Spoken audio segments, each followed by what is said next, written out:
Do you realize it? Some values in the world have shifted at the deepest level, and the first concept affected is what we call human life. Today, the lives of millions of people, from birth to death, from loan applications to health risks, from the probability of catching an illness to security screenings, have been turned into individual pieces of data inside a vast digital order. And those data have become one of the most valuable assets of our era, because whoever holds the data can, quite literally, influence you, and sometimes even control you. If you are thinking, you are exaggerating, I have free will, I make my own decisions, what I am about to say may unsettle you a little. But it may also open your eyes to a truth that becomes hard to ignore once you see it. Imagine a system named after one of the most mysterious and powerful objects in the Lord of the Rings universe. When I say it sees everything, I am not using a wordplay. It truly works to interpret what you do, where you go, the traces you leave, the choices you make. In short, every behavior you scatter throughout daily life, and it watches continuously. Like its counterpart in the story, it exists with the claim of seeing everything from afar. The more disturbing part is this. In Frodo and Sam's journey, the possibility of escape always exists as hope. But in real life, completely distancing yourself from such a network of surveillance is far more difficult than you think, often close to impossible. Welcome to Mad of Kurin.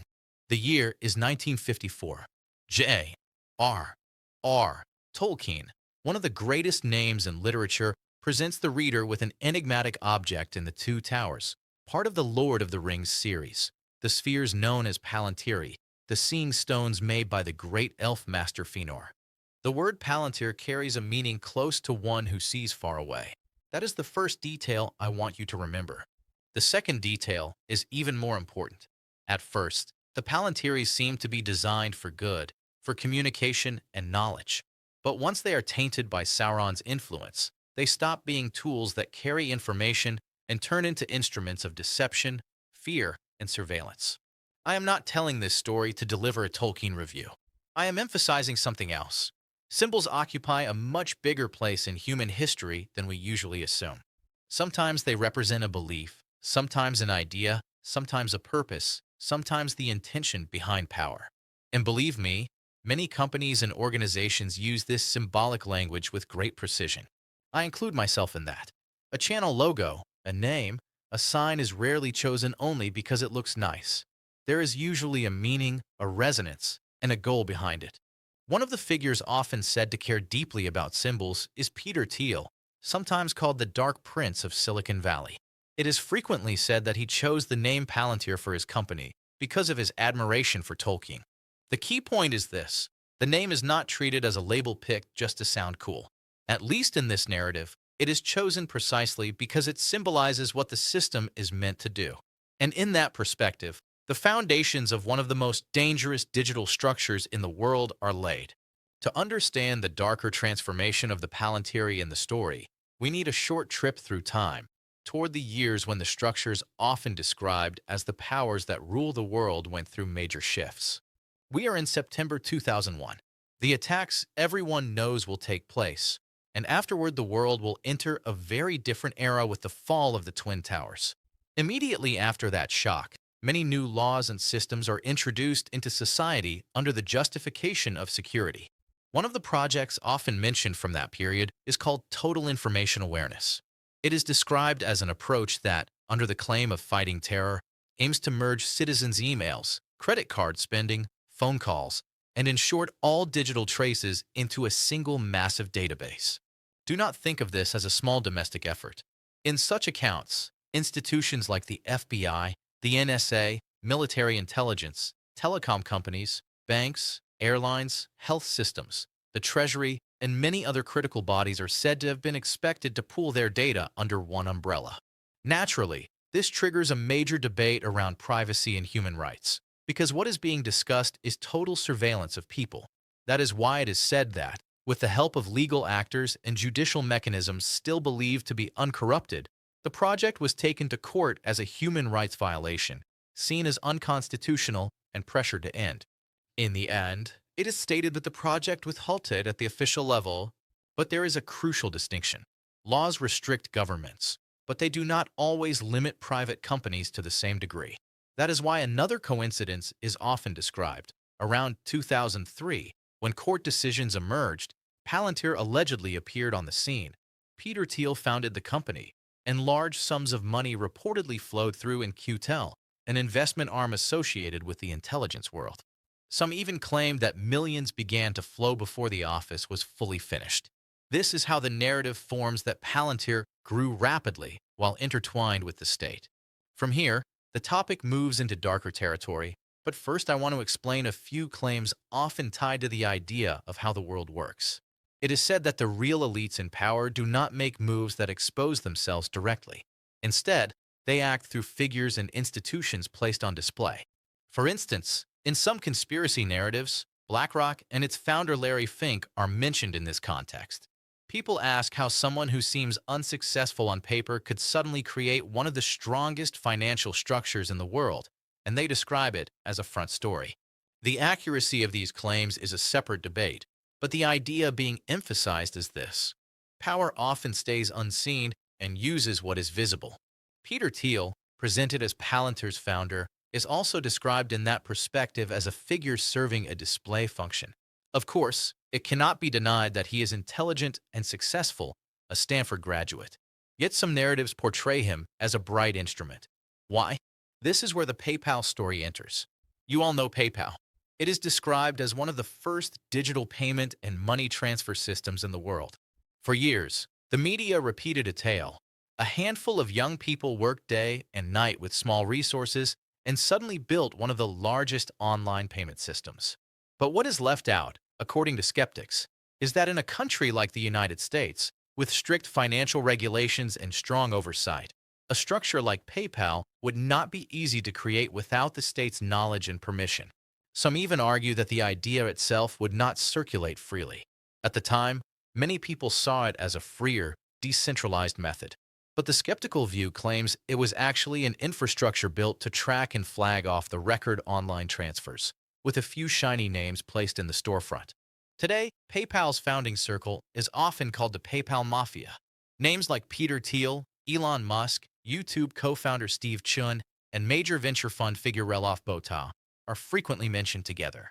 And notice this: these people are still influential in key sectors of global technology, major platforms, and companies that sit at the heart of data flow. Is that coincidence? Skeptics say there is no such thing as coincidence. Let's continue.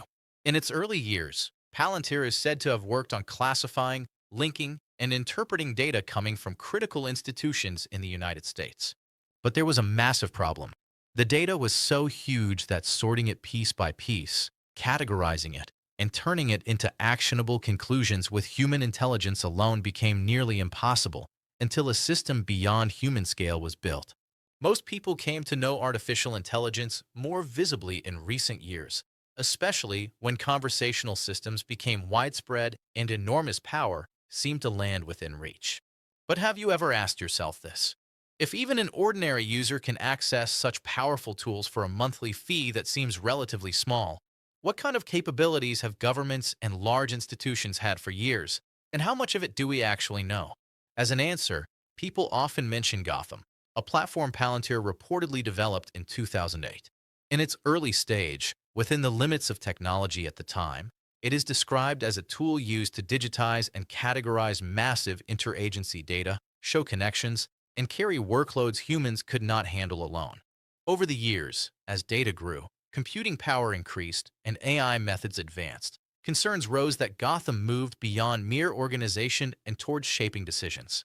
Some view it as one of the most dangerous digital assets in the world. Let's look at tangible examples.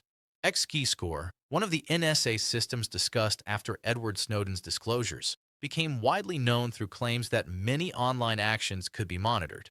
Which sites you visit, how long you stay, which pages you move to, what you click. These digital footprints were discussed as being recorded and fed into analysis systems.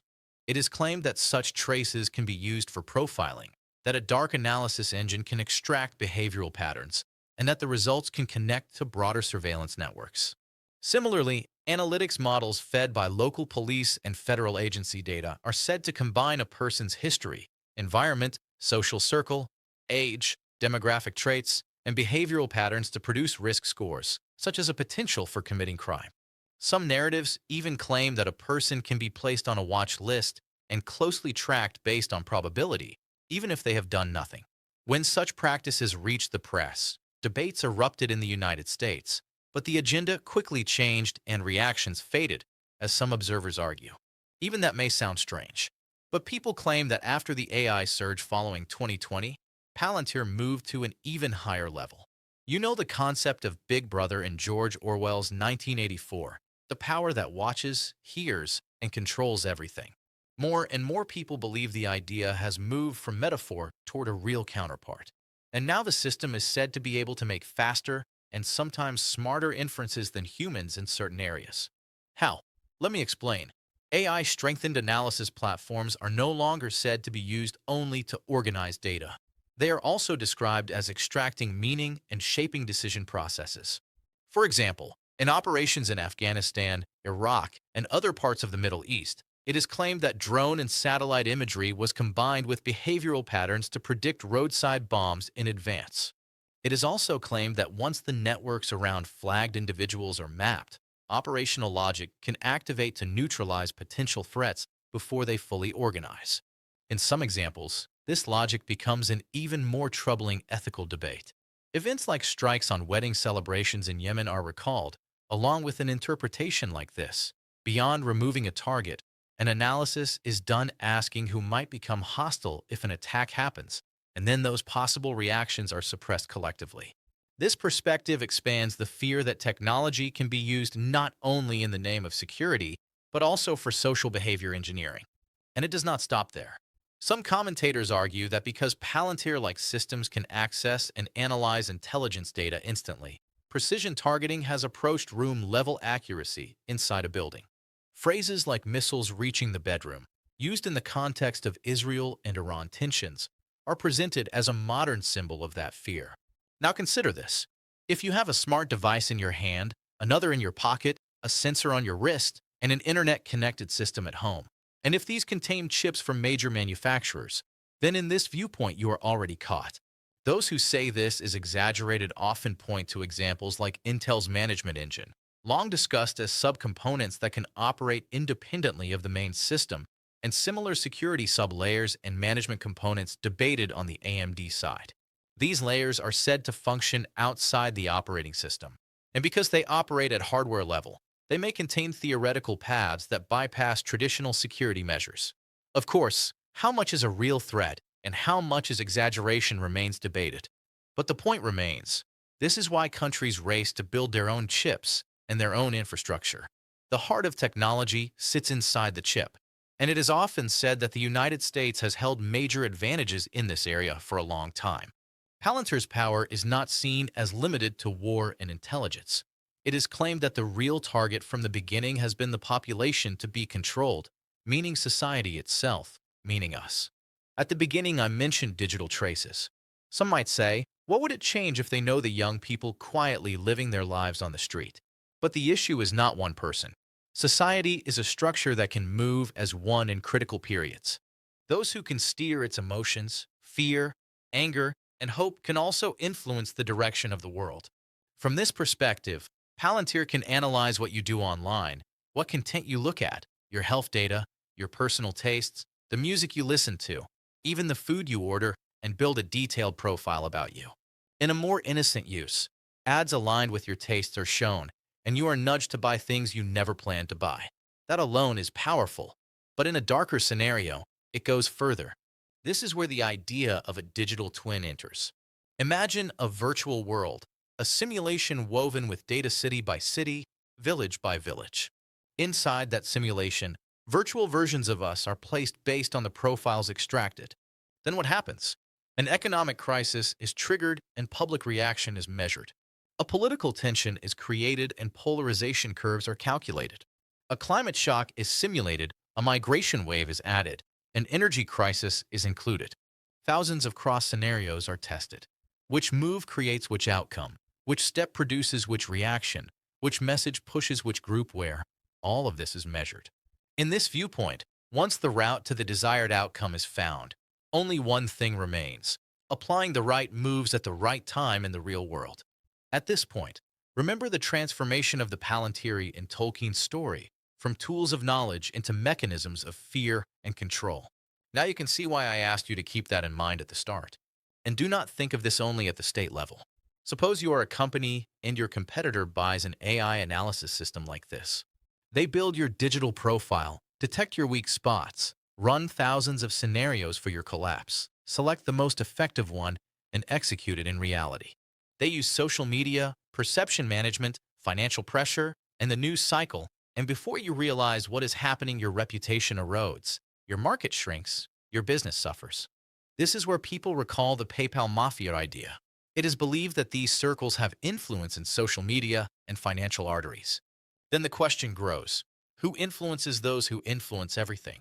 When a smear campaign suddenly starts against someone on X, is it truly initiated by an unstable character who owns the platform, or do deeper power relationships activate it? Different people will answer differently. But if you look at events only through the visible surface, the chance of missing the bigger picture increases. Still, some may say this is too harsh and worrying. That is why I want to continue with a few real-world events. The Cambridge Analytica scandal that broke in 2018 was described as one of the most striking examples of data manipulation in the modern era.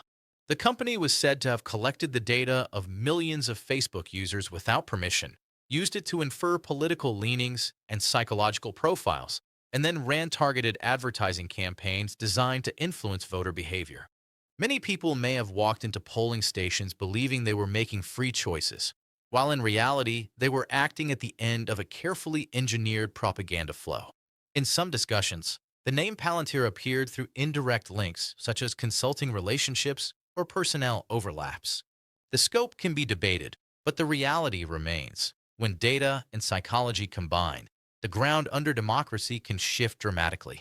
Another striking example is Facebook's emotional contagion experiment in 2014, heavily criticized on ethical grounds. The content shown to hundreds of thousands of users was secretly manipulated. When one group was shown more negative content, their own post became more pessimistic, and when the opposite was done, users posted more positively. This was treated as a living proof that social media algorithms can influence mood and therefore patterns of thought. After the leak, people naturally asked, can such a method spark social movements in a country? Can elections be steered? Can a platform owner reshape the agenda for personal interest? The existence of these questions alone shows how large the issue is. One more example. In 2019, reports circulated about a researcher in China using AI to generate realistic fake social media profiles and building a system capable of bending public opinion in small doses. These ghost accounts first gained trust by posting everyday content like real people, then quietly pushed propaganda at critical moments. So it becomes possible not only to select existing content, but also to create fake people and fake stories from scratch and blend them into reality. Today, as advanced analysis systems like Palantir and generative AI tools spread, separating truth from fiction becomes even harder. Malicious actors can build fake worlds that people believe are real. AI-supported trolls can be deployed on major platforms for dark purposes. In our environment, troll culture on social media is already notorious. The most painful part is that many people still argue with these accounts as if they are real humans, drain their anger, and ruin their day. If you do this, please stop. Often there is not even a human on the other side. You are fighting a synthetic character, and the price is paid by your own mind. So where does this road end? What kind of pressure chamber is this? The clearest answer given is total social control. When people hear total control, they imagine a dark, destructive dystopia. But in real life, such orders are rarely built through blunt force, because human nature reacts harshly to open oppression and chaos erupts. That is why control is designed with subtler methods. With systems that can analyze emotion, measure attention flow, and map fear and anger, it becomes possible to guide crowds without provoking them into rebellion. Is society starting to notice something? Then a new agenda is produced immediately. An economic shock, small regional conflicts, political turbulence, a crisis headline. Attention is pulled elsewhere, minds get exhausted, people wear down. The dark side of AI sits right there. I see AI as one of humanity's greatest hopes. It can open extraordinary doors in health, education, production, and science. But the same capacity, in the wrong hands, can turn into a manipulation power beyond what the human mind can comfortably imagine. And a structure described as being founded by young democracy lovers can, in practice, evolve into an unimaginable mechanism of control. If you feel small and powerless against such scale, do not surrender to that feeling. I will not shout slogans like we will defeat the system together. But I can say this clearly. You can distance yourself from it, and you can partially exit. Instead of entering X every night and draining yourself in trending lists, consider closing your account. Following current events is one thing. Getting lost in manufactured agendas, constantly fed with bad news, believing there is nothing good left in the world, and losing your health is something else entirely. You live only once, and the world changes without waiting for anyone. If everyone shares burned forests, plant a sapling and share that. If everyone shares starving animals, put out water and food, help them, and share that. If everyone says we are finished, build something like humanity has built for thousands of years and show it. Life keeps moving. Sitting on a couch and spending hours in feeds filled with bots steals your years. Saying we are doomed gets you nowhere. Instead of drowning in what you cannot control, do what you can for good. Big or small, add value to life. This order will not last forever. As robotics and AI advance, and ideas like space mining become normal, the world will evolve into a very different place. In my view, humanity is living through one of the final periods when the hunger for control is at its highest, and we will face painful consequences. But afterward, I truly believe a new and fairer dawn will rise, and these barbaric ideologies will fade away. Yes, we live in a strange era, but it is also full of opportunities. Remember, the deeper you step into this system, the easier it reaches you. So do not build your life as nothing more than a virtual world directed by others. Real life outside has been flowing for thousands of years, and it continues to flow. Enjoy its beauty. Value the moment you are alive. I am not saying this to increase your anxiety. I am saying it so you see the truth and refuse to be dragged.